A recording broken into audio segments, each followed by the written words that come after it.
Gujarat crime ફાઇલના પહેલા ભાગમાં આપે જોયું કે મિત્ર દિલીપે તેના જ મિત્ર માધુની પત્નીને પોતાના પ્રેમ જાળમાં ફસાવી. અનેકવાર પ્રેમ સંબંધો બાંધ્યા અને આંધળા પ્રેમમાં પડેલી મંજુએ દિલીપ સાથે મળીને તેના જ પતિ માધુને ભર નિદ્રામાં મોતને ઘાટ ઉતારી દીધો. પોલીસને હત્યારાનો પત્તો ન લાગતા કેસ ઠંડો પડ્યો. હવે આગળ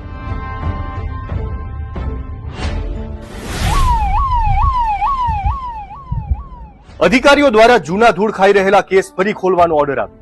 ગુનાના કાગળોની છણાવટમાં દંપતી વચ્ચેના ઝઘડા અને પત્ની મંજુબેનના દીપક ઉર્ફે દિલીપ નામના યુવક સાથેના સંબંધોની વાત સામે આવી.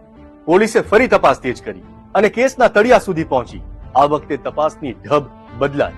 ટેકનિકલ સર્વેલન્સ અને સીસીટીવીના આધારે મંજુનો મોબાઈલ કપડવંજ નજીક ટ્રેક થયો. લોકેશન પરથી તો કોઈ કડી ન મળી, પરંતુ બાતમીદારોના નેટવર્કથી મંજુ તો નહીં પણ દિલીપનો પતો લાગી ગયો. તાત્કાલિક પાકિસ્તાની જાસૂસ અદિતિની જાળમાં સહદેવ ગોહિલ નામનો એક વ્યક્તિ ફસાયો હતો.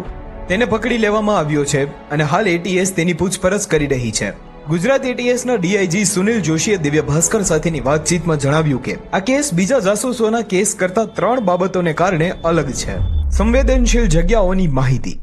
સામાન્ય રીતે જાસૂસો લશ્કરી જહાજો વિશે પૂછે છે, પણ અદિતિએ કચ્છમાં આવેલી લશ્કરી ઇમારતોના ફોટા, વિડીયો અને ગૂગલ મેપ લોકેશન જેવી ખૂબ જ ગુપ્ત માહિતી માંગી હતી. એવી શંકા છે કે પાકિસ્તાને આ માહિતીનો ઉપયોગ કચ્છમાં ડ્રોન હુમલા કરવા માટે કર્યો હતો. ભારતીય નંબરનો ખોટો ઉપયોગ. આજે રાજ્યની 8240 ગ્રામ પંચાયતની ચૂંટણીની તારીખો જાહેર થઈ શકે છે. બપોરે રાજ્ય ચૂંટણી પંચ પ્રેસ કોન્ફરન્સ કરશે. ગુજરાતમાં પાલિકા અને પંચાયતની ચૂંટણી બાદ ઓબીસી અનામતની અમલવારીના કારણે ગ્રામ ડેકરા ગોપાલ, મેં પૂરી જિંદગી વિસાવદરના ખેડૂતો અને ખેત મજૂરો માટે સંઘર્ષ કર્યો છે. હવે આ જવાબદારી તું સંભાળ અને ખેડૂતો અને ખેત મજૂરો પશુપાલકોની તકલીફ દૂર કર બેટા.